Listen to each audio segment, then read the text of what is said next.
Welcome, everyone. In this demonstration, I'm going to be explaining how I was able to reign victorious over one of the most notorious top-level engines in the world, Lc0.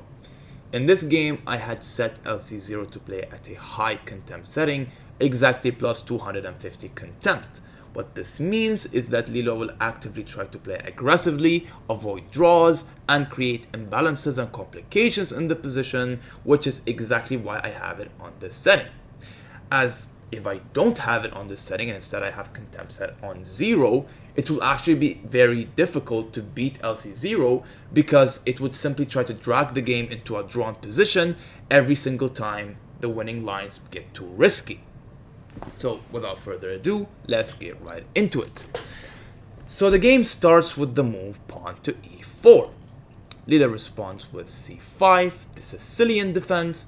I continue with the move knight to f3. Lila plays the move d6, and after that I play the move pawn to d4. C takes d4, knight takes d4, knight to f6 is played, and after that I play the move knight to c3, protecting this pawn on e4. And it was in this position that Lila played a6, which is characterizing of the Najdorf. And in this position I have a couple of options to choose from. I have bishop to e3, I have pawn to f3, and if black continues with something like pawn to e6, I would play bishop to e3, which is known as the English attack. I also have bishop to c4, which is known as the Lipinitsky attack or the Fischer-Sozin attack. And of course I had what was actually played in the game, which was the bishop to g5 main line. Lila continues with e6, which is known as the Scheveningen. And in this position I continued with the move pawn to f4. So far this is known Najdorf theory.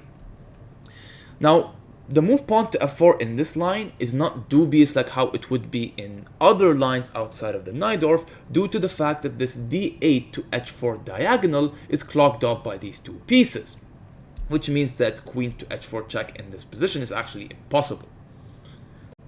Another move that Lila could have considered playing instead of pawn to e6 is the move knight b to d7, and both of these moves are actually the top two engine moves according to Torch 2, the best engine after Stockfish 17.1.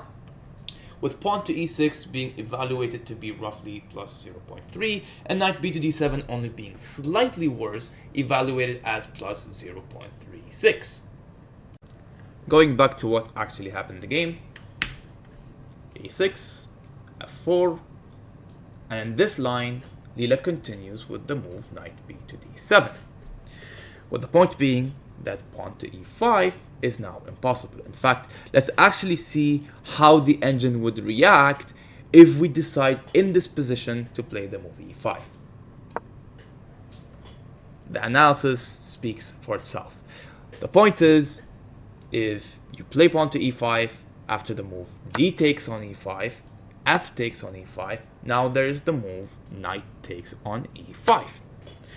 And in this position, black is just up a pawn, and white has an inferior position. So instead of that, I decided in this position to go for the move bishop to e2. The point being, I just want to get my bishop out of the way so that I can castle my king. Now, the engine does say that this move is a slight inaccuracy.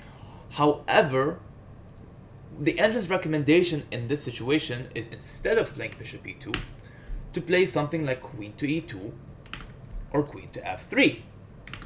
Or if you're going to move the bishop, to move the bishop to c4. And I have considered this bishop to c4 move. However, the problem with bishop to c4 is that the bishop can easily become a target on c4 with something like pawn to b5, and then after the bishop moves back, this knight can also become a target, and I just didn't want to go through all of that hassle. Not to mention that the bishop on c4 wouldn't really be doing much, as it would be pointing towards the pawn chain.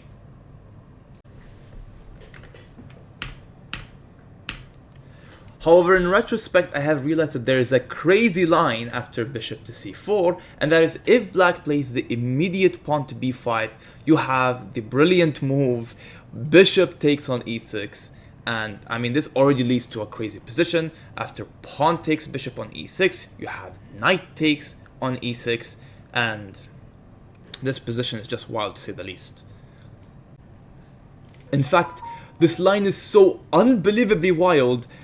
The sacrifices don't end here. If the opponent in this position plays the move queen to e2, you have the absolutely brilliant knight to d5. And this is just crazy. The point is, if you take this knight, there is knight to c7, forking the king and the queen and the rook at the same time. And what's crazy about this position is that the best move is to actually allow this. The best move is to actually take on e6 and then give up the queen. I'm not even kidding. The best move according to Torch after knight to d5 is to actually give up the queen. This is just amazing to say the least. And let's say in this position you decide to not take with the queen. So after this brilliant move, you decide to just move the queen out of the way. Then after knight to c7 check, king has to move somewhere, then you don't take this rook.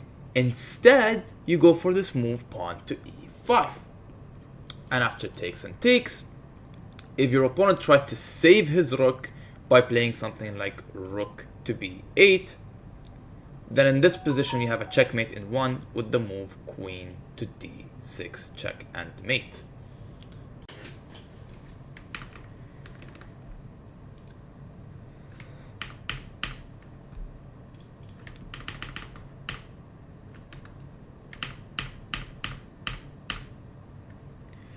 So okay, instead of all of that, I just simply played bishop to e2. A lot simpler, I'd assume. So Lila continued by playing bishop to e7. I castled my king, and in this position Lila plays the thematic move queen to b6. And it's very important in this position to be aware of the fact that Lila is actually pinning this knight to the king. So even though this b2 pawn is currently hanging, an even bigger priority is to break this pin. And for that reason I played the move king to h1.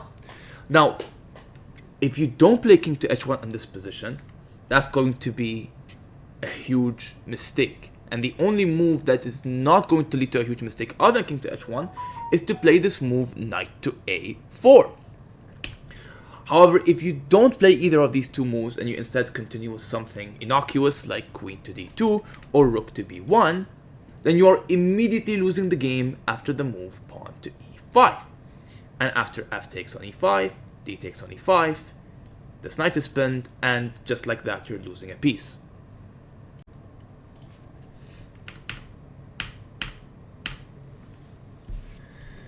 Queen b6, king moves out of the way, and Lila takes on b2.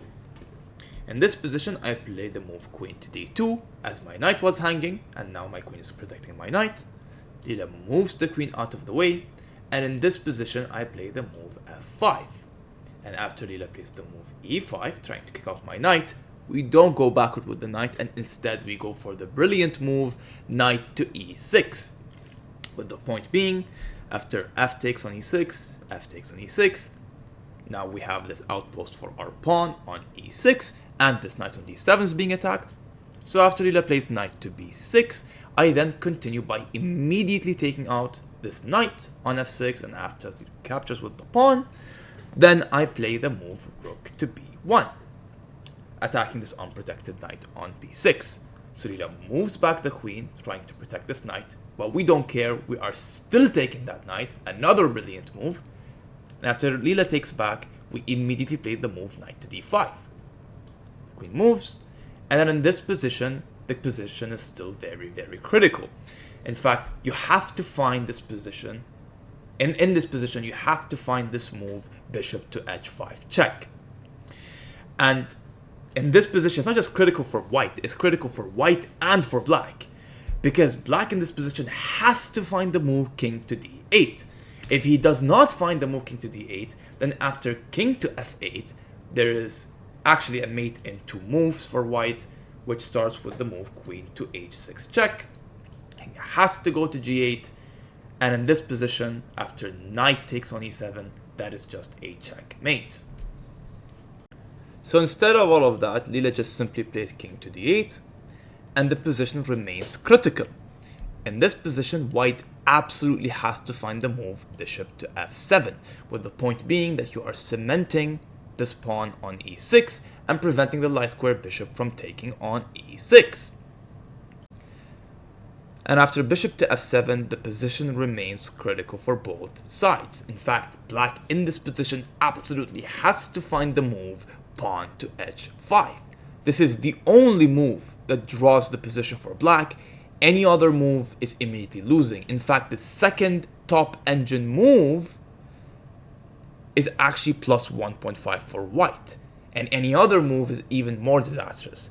And to further illustrate this, let's take a look at the analysis and see what would happen if black plays the second top engine move, which is h6. You say it's a mistake, and h5 was the best move, drawing the position for black. And even though h6 is the second best move in the position, it's still a huge mistake. Now let's say black does not find h5 and he doesn't find h6, and instead plays some random move. Like let's say he plays a5. In this position, you continue with the move queen to h6, and well, if let's say black makes another random move, like let's say pawn to a4, then you're immediately winning after the move queen to g7. The point being that this rook is just lost, and playing rook to e8 does not help, because after bishop takes on e8, if you dare to touch this bishop on e8, you're immediately going to get checkmated on e7. So after Lila finds the only good move in the position, I continue with the move queen to e1, with the idea being that I want to reroute my queen to the g3 square, where I can then threaten to play queen to g7. So in this position, Lila continues with the move b6. I continue with my plan and play the move queen to g3. And in this position, Lila decides to attack my rook by playing the move queen to g5. Oh, sorry, queen to b5. I move my rook out of the way. Now Lila plays the move rook to a7, trying to add another defender to this bishop, while simultaneously having the hidden benefit that if I ever were to take on b6, that wouldn't come with a tempo on the knight, since it's no longer an a8. And in this position, I play a very tricky move, and that is the move pawn to c4. And while this might seem like it's a free pawn, Lila actually cannot take this pawn in this situation, as if Lila captures this pawn, that would allow the move queen to g7. And now this rook is just lost. Even if the rook goes to e8, I can still take with the bishop at that point. And if Lila captures my bishop, then you might say, okay, well, there's no mate in this situation due to this bishop being protected. However, there's actually still a mate in 3, starting with the move queen to g6 check. And now black has 2 options. He can go to d8 and he can go to f8. If king f8, that's going to be a mate in 1. So king d8 is forced. And now you continue with the move queen to g8 check. And if you actually look at this position, the king is bankrupt of any squares. The square is occupied by the knight, the square is occupied by the pawn, the square is occupied by the bishop, and the square is being attacked. So the king has to, instead of moving, command the bishop to defend, at which point queen takes is going to be a checkmate. Now some of you might ask, well, why do you play pawn to c4? Why can't you just immediately go for queen to g7? Well, that's because after rook to e8, if you capture this rook, you would immediately be losing the game. Unlike where if you played c4 first, then you wouldn't. To illustrate this, I'm going to show this in the analysis. If you immediately go for queen to g7, after rook to e8, if you take this rook, the position goes from plus 0.88 to negative 3.08. And after queen takes, you're just losing the game. However, after pawn c4, if queen takes c4, as you can see, it's a blunder, because after queen to g7, rook to e8, bishop takes, now there is no queen on b5 to take on e8, which means that if, as we said, if king takes, it's a mate in 3, if here mate in 1, if here you go check, bishop has to block, and then you give a checkmate. So instead of all of that, after pawn to c4, Leela plays the tricky move, which is queen to a5.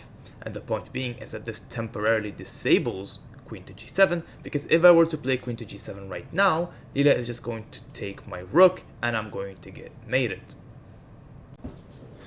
And it is for that reason I decide to move my rook out of the way and play the move rook to d1.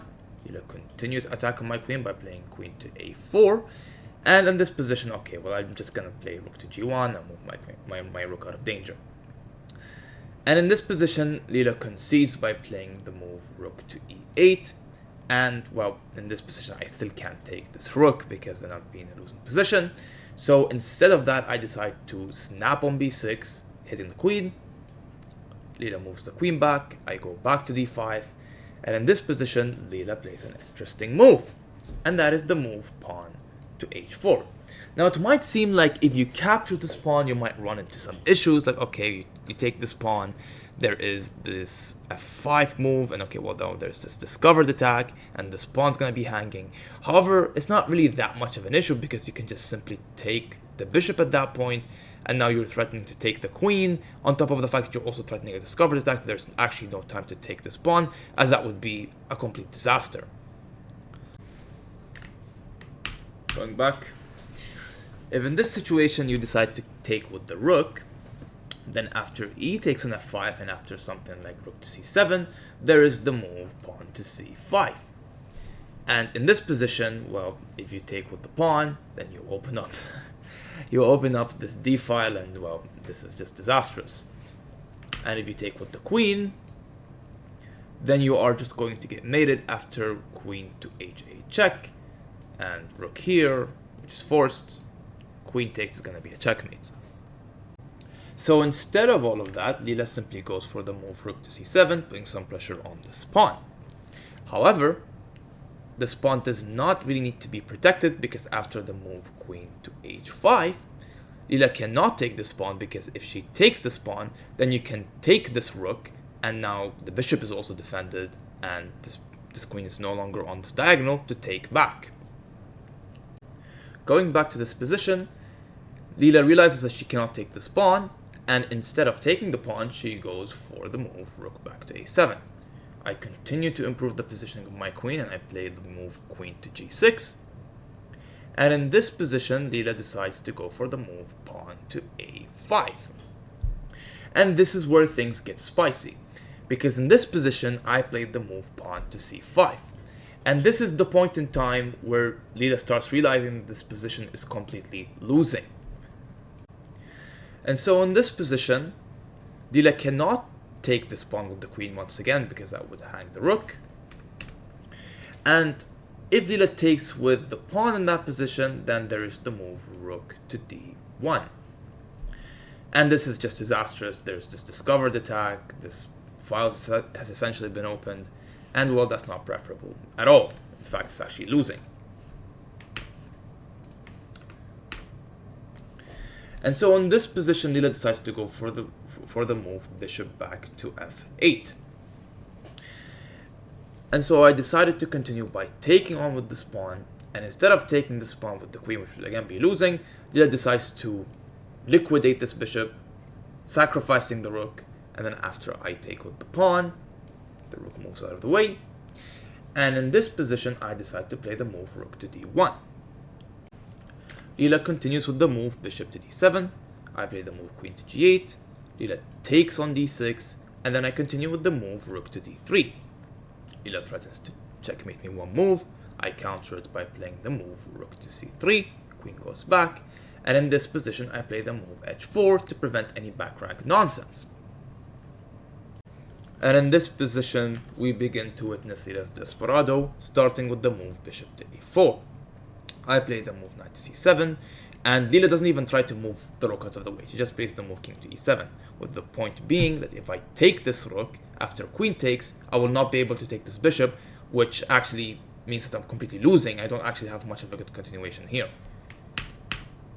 Whereas if Lila just plays something like f5 instead, after knight takes rook, queen takes knight, I can take this bishop, which actually makes a world of a difference. So much so to the point that if I can't take this bishop, then I'll be completely losing. However, instead of that, after knight c7, we have king e7, then we have knight back to d5, we have king back, and this position I decide to continue with the move knight to b6. And while it might seem like my knight is hanging, it's actually not, because if Lila takes my knight, I'm going to take this bishop and I'll be fine. Going back to the position, Lila decides to play the move bishop back to d7, and it was in this position that the last brilliant move was played, and that is the move rook to d3, sacrificing a whole rook. And after queen takes, I take this bishop, and this is when the final moments of the game start. Lila blocks with the bishop. I take this bishop. Now it doesn't really matter whether I make a queen or I make a rook, because she's just going to take with the rook anyway, so I make a rook to throw the engine. Lila takes, I take on f6, king goes to c7, I play knight to d5, king goes to d7, I give this check, king goes to d6, I take this rook. Now Lila takes this pawn, I give this check, king goes here, I take, king goes here, I give this check. Now Lila decides to take the knight, and after I give this check securing the queen, I force a queen trade, and now we're in a completely winning endgame. So I start pushing my pawns. I push this pawn. Lila doesn't even try to stop the promotion, it just tries to make its own queen. So I push my pawn, pushes her pawn, pawn push, I make a queen first. Now I go back to h4 to stop this pawn from promoting. Lila goes here trying to force the promotion. I give a check, moves out of the way, I try to stop the pawn, tries to hold on to it. And after queen to d3 check, Lila can no longer hold on to her pawn. She has to give up this pawn. Why? Because if the king goes to e1, trying to hold on to this pawn, then after the move queen to d4, the checkmate is unstoppable. Black is completely zugzwanged, king to f1 is forced, after which queen to g1 would be checkmate. So Lila is forced to give up on this pawn. I take it, and now it just starts going back and forth as it starts going back and forth as it allows me to make a queen. I mean, pretty much has no choice. Once the king goes here, this is just a checkmate, and just like that, we've beat Lc0.